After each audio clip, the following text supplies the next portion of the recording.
कभी एब्सेंट हम कभी कभी मन किया कभी मेरे पापा जी क्या बोले कभी कभी मेरे पापा जी बोलते पढ़ते हैं। नहीं खोल के बस देखते देखो क्वेश्चन क्या था ध्यान से। क्वेश्चन का prove that slope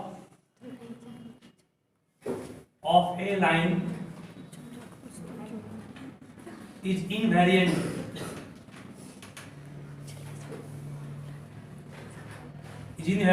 on translation of axis। ठीक है, तो ध्यान दो क्या क्वेश्चन का मीनिंग बात नहीं सुनोगे आप। फिर इसको हम बिना मतलब सॉल्व किए समझे तो क्या इसका मीनिंग हो। मान लो कि हम हमारे पास शुरुआत में एक्स एक्सिस है, ये वाई एक्सिस है। अभी एक्स वाई है तो ये ऑरिजिन हो गया ना, ऑरिजिन का कोऑर्डिनेट क्या होगा 0,0 होगा। अगर हम लोग एक्सिस को ट्रांसलेट कर दें, ट्रांसलेट का मीनिंग पढ़ाई से क्या होता है कि एक्स एक्सिस को किसी और एक्सिस के लिए पैरेलल, मतलब कि चेंज करना होगा, नहीं सिर्फ शिफ्ट कर दिया गया है। एक्स के अभी भी पैरेलल है, वाई अभी भी वाई क्या पैरेलल है, इसको मान लिया वाई डैश, इसको मान लिए एक्स डैश। सिर्फ हमने ऑरिजिन को शिफ्ट किया, ऑरिजिन को इस तरह शिफ्ट किया है कि पुराना वाला एक्स एक्सिस और न्यू एक्स दोनों क्या आपस में होगा पैरेलल होगा, जो पढ़ा है ना। तो एक लाइन का स्लोप चेंज नहीं करेगा, ये प्रूफ करना है। Proof that slope of A line is invariant. Invariant मतलब चेंज नहीं करेगा, कब, जब वो एक्सिस को ट्रांसलेट करेंगे तो। सिंपल में समझने में क्या, मान लो लाइन था ये, इस लाइन के द्वारा एंगल बन रहा है थीटा बन रहा है। अभी इसका स्लोप क्या हो गया, tan थीटा हो गया। एक्सिस चेंज भी कर दिए, मतलब कि ट्रांसलेट किया ओरिजिन को हम लोग, तो ऊपर भी ये दोनों तो आपस में पैरेलल है, इसका आंसर ये भी क्या होगा थीटा ही होगा, तो भी इसका स्लोप क्या होगा, चेंज किया नहीं किया। ये नया तरीका हुआ। बुक में क्या किया है, बुक में क्या किया, पहले ax plus B Y plus C line का इक्वेशन मान लिया, लाइन का इक्वेशन शुरुआत की ये मान लिया, यहां से बोलो mx प्लस सी फॉर्म मिलाएंगे इसको ना, तो इसको ax plus B Y equal to कितना माइनस सी होगा, नहीं होगा, बी वाई इक्वल्स कितना होगा माइनस ax माइनस सी होगा, y इक्वल्स क्या आएगा minus ax minus C Y B आएगा, मींस y इक्वल्स क्या आएगा minus a by B X minus कितना c बाई बी। एम के रूप में काम कौन किया, एम फिर माइनस ए बी काम किया। ये तो बुक का तरीका है कि आपने m निकाला माइनस a बाई बी, कब, जब लाइन का इक्वेशन ये था तो। और अगर एक्सिस को ट्रांसलेट कर दिया, ऑन ट्रांसलेटिंग व्हाट एक्सिस, इसको याद होगा मान h के, और नया पॉइंट मान लो पहले वाला पॉइंट शुरुआत का पॉइंट ये था एक्स वाई, न्यू पॉइंट क्या था ये एक्स डैश वाई डैश। याद आपको होगा कि एक्स को तब क्या कहेंगे हम लोग, याद कीजिए एक्स डैश प्लस एच कहेंगे। यहां पर आपका इक्वेशन लाइन क्या बन गया, ए जहां एक्स है वहां क्या पुट किए X dash plus H plus B Y dash plus H K plus कितना c इक्वल 0, ब्रैकेट को तोड़ेंगे तो A X dash plus B Y dash plus कितना A H plus B K plus C equal 0।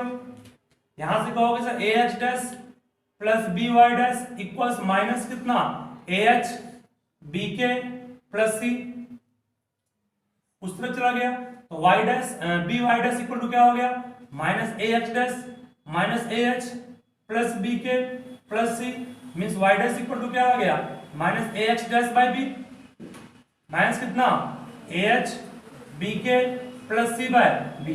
अभी भी slope कितना है इसका y equals M X plus C है ना, अभी भी स्लोप का मान क्या है, अभी भी स्लोप का मान माइनस ए बाई बी है। क्या स्लोप चेंज किया रहेगा, क्या स्लोप चेंज नहीं किया, स्लोप चेंज नहीं किया, ही शो करना था आपको कि अगर आपने किसी एक्सिस को ट्रांसलेट भी कर दिया तो उससे लाइन का स्लोप प्रभाव नहीं पड़ेगा। ये तरीका शॉर्ट था, वो तो सिखा दिया गया कैसे आया। ठीक है, दोनों यूज कर सकते हो, लेकिन वो ये था समझने के लिए और ये था आपका शो ऑफ कर दिखाने के लिए, मार्क्स दिखाने में मिलेगा ना।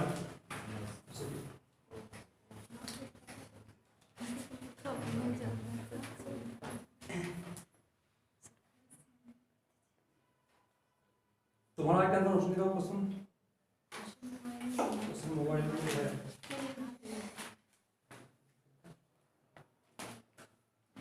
देखो मोबाइल में क्वेश्चन।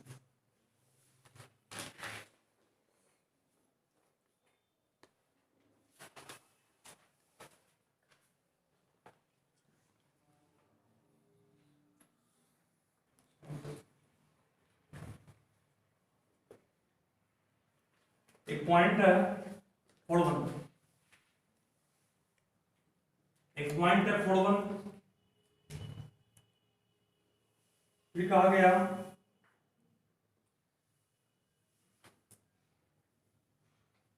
रोटेशन जो किया गया है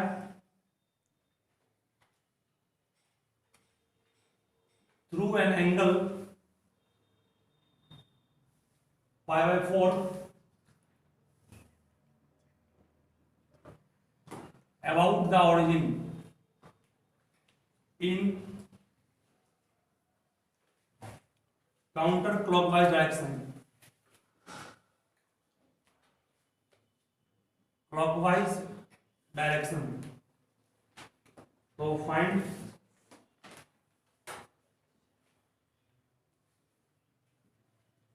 final position of point given by the coordinates. ठीक है, पहले क्वेश्चंस को ध्यान से पढ़ोगे।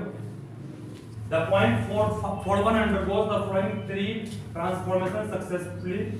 पहला दूसरा हो गया, तीसरा पूछा गया है। पहला ऑप्शन दिया है इसमें 1/√2, 7/√2। दूसरा ऑप्शन है -√2, 7√2। तीसरा ऑप्शन है फिर -1/√2, 7/√2 और चौथा ऑप्शन है √2, 7√2। क्वेश्चंस को सही से पढ़िए। एक पॉइंट जिसका कोऑर्डिनेट क्या दिया हुआ 4,1 किस पॉइंट में भाई? फर्स्ट पॉइंट में होगा। उसके बाद इसको रोटेट किया गया। रोटेट किसको क्या गया बोलो यहाँ पर?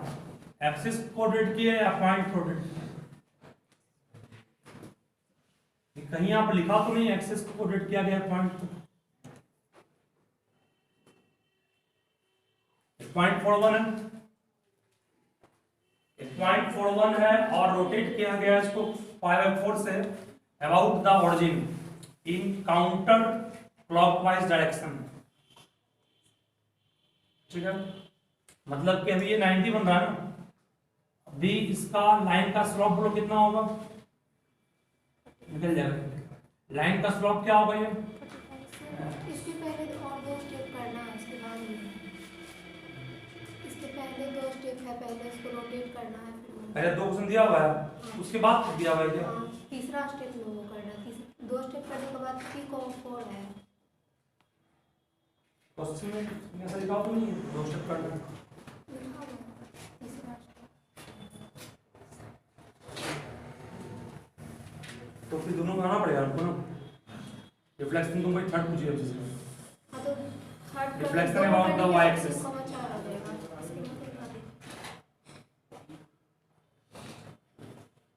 दोनों क्वेश्चंस प्रे-सॉल्व करेंगे तब थर्ड पाएंगे। हम थर्ड को सिर्फ समझ रहे थे, थर्ड सिर्फ सॉल्व करना है। सिर्फ थर्ड करना 3,4 करके कर दीजिए। वो करने वाले 3,4 पॉइंट कितना था? 3,4 आएगा। और एंगल कितने था जाओ ना? 5/4 से थर्ड करना है तो सिर्फ यही चेंज करना हम लोग पड़ेगा। तो ये पॉइंट मत रिपोर्ट कर देते हैं। देखो पहले तुम फर्स्ट में क्या बनाया? नहीं बनाया फर्स्ट का। घर में ही बनाए थे। 3,4 आएगा। ठीक है, देखो शांत रहोगे, बात नहीं।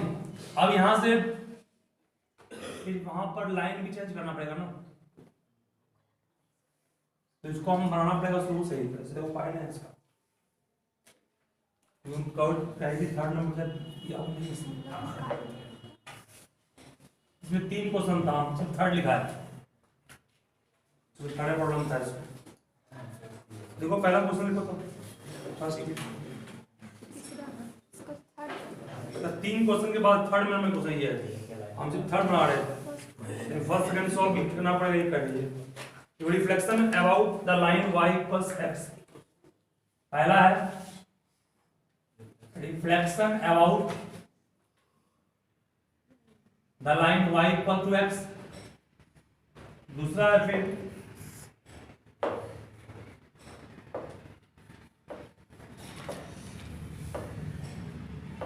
दूसरा है transformation through a distance 2 unit along the positive direction of x axis।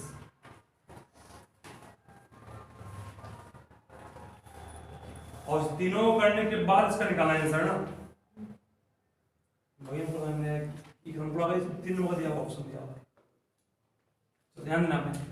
पहले तो एक लाइन एक पॉइंट क्या दिया हुआ है, 4 वन दिया हुआ ना, 4 और एक पॉइंट दिया हुआ है, ये y किस मान लो है, ये x एक्सिस है, y प्लस x एक लाइन होगा जो ऑडियंस से पास करेगा 45 डिग्री बना करके, पढ़े कि नहीं इसको।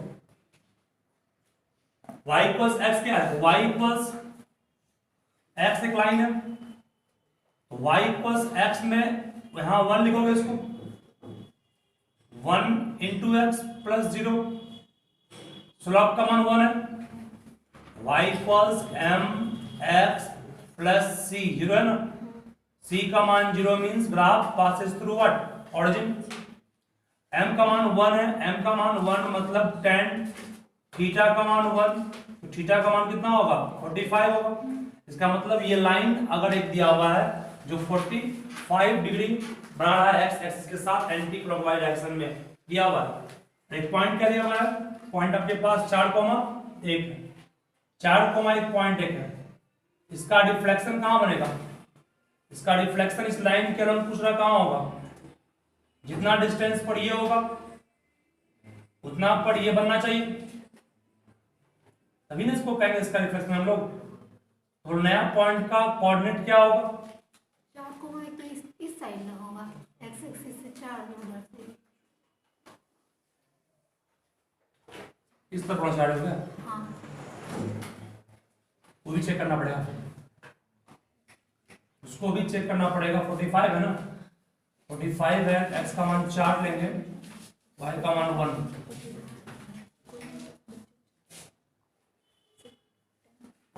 x का मान 4 लेंगे, y का मान 1,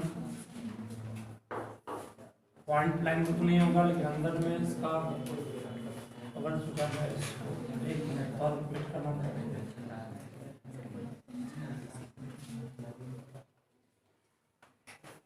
पॉइंट 4,1 दिया हुआ है, 4,1 हम लोग और इस क्वाड्रेंट में लेंगे, इस पोर्शन में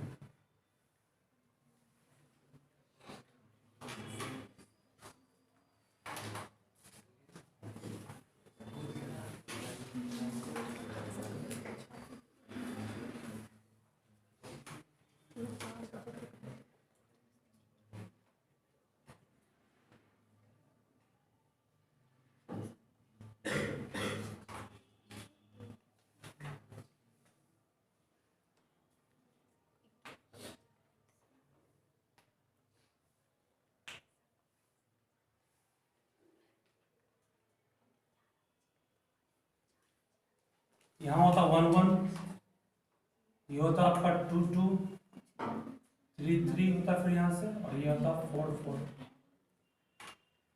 हाँ 4,1 इस पॉइंट में होगा, इस पॉइंट में होगा, देखो कितना देखो, ये मान लिया जाए कि तुम्हारे पास 1,1 है, फिर ये क्या होगा 2,2, फिर 3,3, फिर 4 और 4, ठीक है। 4,1 कहाँ है, लाइन गया इस तरह से, ये आपका 4 और ये भी क्या था 4 था, 4,1 पॉइंट कहाँ आएगा, इसके अंदर आएगा, तो 4,1 पॉइंट को यहाँ लेंगे हम लोग, ये पॉइंट आपका हो गया 4,1 P और 1 दे दी, तो इसका रिफ्लेक्शन इस लाइन पर यहां बनेगा। ये क्या हो गया P डैश, और P डैश का मान बोलो क्या आएगा, तो 1,4 कितना आया था 1,4 1,4 आएगा। ठीक है 1,4 आएगा तो कैसे आएगा 1,4 निकालना पड़ेगा फिर हमको। ये पॉइंट दिया हुआ है, इस लाइन से डिस्टेंस निकाल लेंगे, फिर यहाँ पर 90 बनेगा, फिर इसका डिस्टेंस निकालेंगे तो ये पॉइंट मिलेगा। पॉइंट मिल गया पहला, तो रिफ्लेक्शन अबाउट, फिर translation through a distance 2 unit along the positive direction of x axis. Translation through a distance 2 unit along the positive direction of x axis. इसका मतलब तो क्या हुआ, ट्रांसलेशन मतलब फिर इसको मूव किया गया 2 यूनिट एक्स एक्सिस के पॉजिटिव डायरेक्शन में। ट्रांसफॉर्मेशन निकालना है। ट्रांसफॉर्मेशन है, हम ट्रांसलेशन पढ़ रहे थे। तो ये आपका पॉइंट कितना हो गया, तब नया पॉइंट फिर क्या बन जाएगा 3,4 2 बढ़ाएंगे इसको, एक्स एक्सिस ये है ना, एक्स का पॉजिटिव इधर हो गया, एक्स का पॉजिटिव इधर मूव करेंगे 2 प्लस 3 हो गया 4, मतलब ये नया पॉइंट फिर यहाँ आ जाएगा, इसको P डबल डैश मान लेंगे। तो फिर से हम बोल रहे हैं, ध्यान देना इसको। सबसे पहले तो क्वेश्चन में कहा गया कि एक लाइन y प्लस x है जो ऑरिजिन से पास करेगा, 45 डिग्री फॉर्म करेगा एंटी क्लॉकवाइज में। उसके बाद ये पॉइंट 4 1 कहाँ होगा, तो 4 1 पॉइंट इस ट्रायंगल के अंदर होगा। कैसे इसको चेक किए पहले, 1 2 3 4 इधर हुआ, 4 यहाँ भी लिए, 4 1 पॉइंट यहाँ आएगा ना, पॉइंट यहाँ हो गया, उस पॉइंट का रिफ्लेक्शन यहाँ है 1,4। उसके बाद इस पॉइंट को मूव किया गया एक्स एक्सिस के अलोंग 2 यूनिट, अभी 1 पर है ना, 2 बढ़ा दी, कितना 2 1 3 हो गया, हाइट वही लग गया इसका, नया पॉइंट आपका ये हो गया, ये न्यू पॉइंट आपका हो गया 3 4। अब थर्ड क्वेश्चन में क्या रहा है जिस पर हम लोग काम करना था, rotation through an angle π/4 about the origin in counter clockwise direction. अब रोटेट किसको किए हैं, रोटेट किए पॉइंट को कि लाइन को, एक्सिस को, रोटेट किसको किया है, पॉइंट लाइन एक्सिस। ये चीज क्लियर नहीं कर रहा है, लाइन लाइन को नहीं किया, पॉइंट को किया एक्सिस को, तीनों में रोटेट π/4 से किए हैं हम लाइन को कि एक्सिस को, लाइन को ही किए होंगे हम लोग रोटेट। फाइंड उसको rotation through the angle π/4 about the origin in counterclockwise direction, find the final position of point given by coordinate। Third में रोटेशन वर्ड किसके लिए यूज करें, सवाल ये यहाँ पर लाइन के लिए यूज करें कि पॉइंट तो घूमेगा नहीं π/4 से, और भी π/4 से।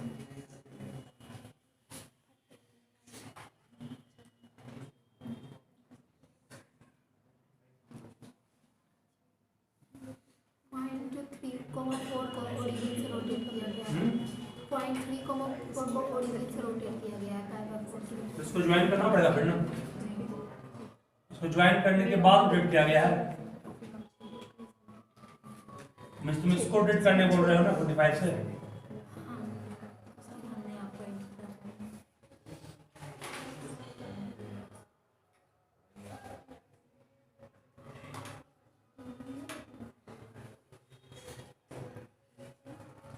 तो हम देखते हैं पॉइंट ऑरिजिन से दिए, इसका एंगल निकाल लेंगे पहले, उसके बाद 45 से रोटेट किया, 45 से निकालेंगे, इसका एंगल तो हो गया ना 4/3, बात नहीं, tan theta equal to 4/3, 4/3 tan किसका होता है मान पढ़े हो तुम लोग फिजिक्स में, थीटा होता है 3 था ना, 4 ये 5 था, 4/3 मान किसका था 53 का था, 53 डिग्री हो गया, ये 53 डिग्री हो गया। उसके बाद अगर हम 45 से घुमाएं इसको तो आपका पॉइंट 53 प्लस 45 क्लॉकवाइज है, क्लॉकवाइज है ना, क्लॉकवाइज मींस इधर घुमाए 45, तो 53 में 45 माइनस कर देंगे, 13 में 5 8 और ये आपका 4 बचेगा ना, 8 बच गए यहाँ पर, मतलब 8 पर आपका आएगा, 8 आएगा तो ये भी 53 बना रहा है इसके साथ, 45 ये था, 45 से मूव किए इसको हम क्लॉकवाइज में, क्लॉकवाइज इस तरह से होगा, 45 मूव किए तो यहाँ से यहाँ पहुंचा। अब इसने इसके साथ 8 वीडियो बनाया, तो आंसर तो फर्स्ट क्वाड्रेंट होना चाहिए, 8 हो गया। तो आंसर इस दोनों में कोई एक होगा, ए में या डी में, आंसर सी है। सी दिया।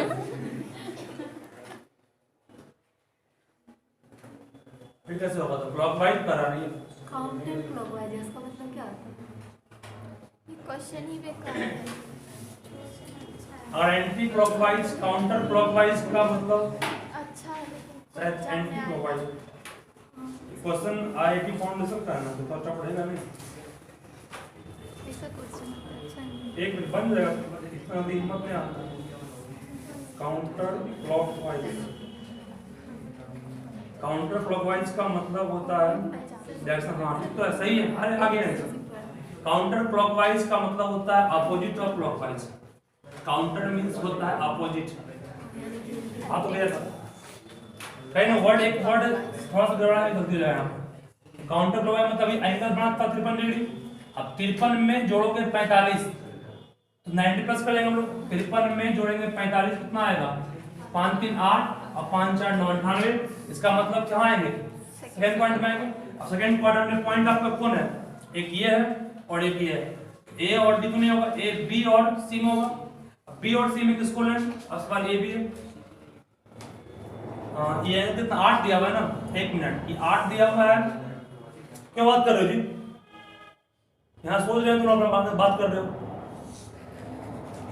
98 दिया हुआ यहाँ से, 98 के बाद 180 में 98 माइनस करो कितना आएगा, 180 में अगर 98 माइनस करेंगे तो 10 में 8 2 आएगा। ये पॉइंट इसका एंगल मान जानते हैं क्या होगा, एंगल का मान नहीं जानते हो क्या होगा, सवाल यहाँ ये भी फंस गया। उनको फिर एक उपाय निकालते हैं इसका, अगर यहाँ तक पहुंच के इतना बनेगा नहीं, कैसे बनेगा, इतना पहुंच गया है इम्पोर्टेंट। अब इसके बाद अगर हम सोचें कि 8 मीडियम निकाले यहाँ से, सेकेंड क्वाड्रेंट भी हो गया, ये √2 और 7√2, अगर मान निकालना चाहें इसका हम पॉइंट का नया कोऑर्डिनेट क्या होगा, ये मूव करके पॉइंट 3 यहाँ पहुंचा होगा। डिस्टेंस हर वक्त वही रहेगा, पॉइंट को लाइन करके मूव किया, पॉइंट चेंज किया, लाइन तो हर वक्त वही रहेगा, लाइन पर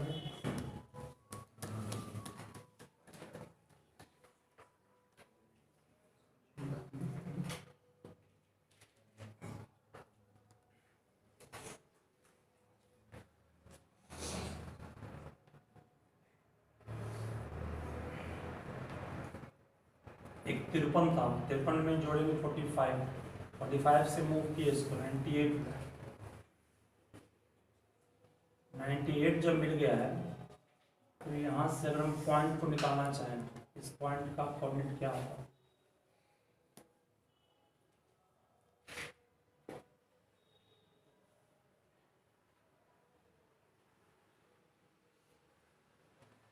जितना लेंथ इसका होगा उतना ही लेंथ इसका होगा। इसका लेंथ होगा 3 और 4 5 होगा, ये 3 4 5 हो गया, ये लेंथ भी 5 होगा, इससे ये लेंथ भी 5 होगा, और जिनसे इसका लेंथ 5 दिया हुआ है, ये पॉइंट निकालना है, ये पॉइंट निकालना है, 5 चाहिए, तो हम वो चेक करें, 1/2 का स्क्वायर 1/2 प्लस 49/2 आ तो गया, इसका आंसर सी होगा, सही है। लो कैसे, इतना सोचना पड़ा तब जाके बनाइए। यहाँ से यहाँ इसका लंबाई कितना होगा, ये 3 है, ये 0.34 है, इसका मतलब कि यहाँ से यहाँ तक का लेंथ 3 होगा, ये 4 होगा, इसको 5 करेंगे हम लोग, ये 5, तो ये घूम करके यहाँ पहुंचा, ये भी कितना होगा, 5 ही होगा। अब ये लेंथ 5 होगा और ये पॉइंट हम जान रहे हैं सेकंड क्वाड्रेंट में है, तो हम लोग बी और सी अनुमान लगा ली पहले। अब इस दोनों में किसको सॉल्व करने में 5 आ रहा है, मान लो कि इसको लेंगे हम लोग, तो ये x हो गया, ये y अंडर रूट कितना होगा, x का स्क्वायर ना, तो 1/√2 का स्क्वायर 2 होगा, प्लस 7 का स्क्वायर 49/2, इसका एलसीएम कितना होगा 2, 49 प्लस 1 50/2 कितना, 25 का रूट कितना आएगा 5, यहाँ 5 आ गया, उसमें 5 नहीं आएगा, जरूर चेक कर लो इसको भी। अंडर रूट कितना आ गया, √2 का स्क्वायर 2 होगा, प्लस 7 का स्क्वायर 49 प्लस 2, 49 दूनी 98, ये कितना 100 का रूट 10 आया, चेंज कर गया, इसका ऑप्शन नंबर सी है। समझ में आया क्या सोचना पड़ा? हम लोग तो इतना कभी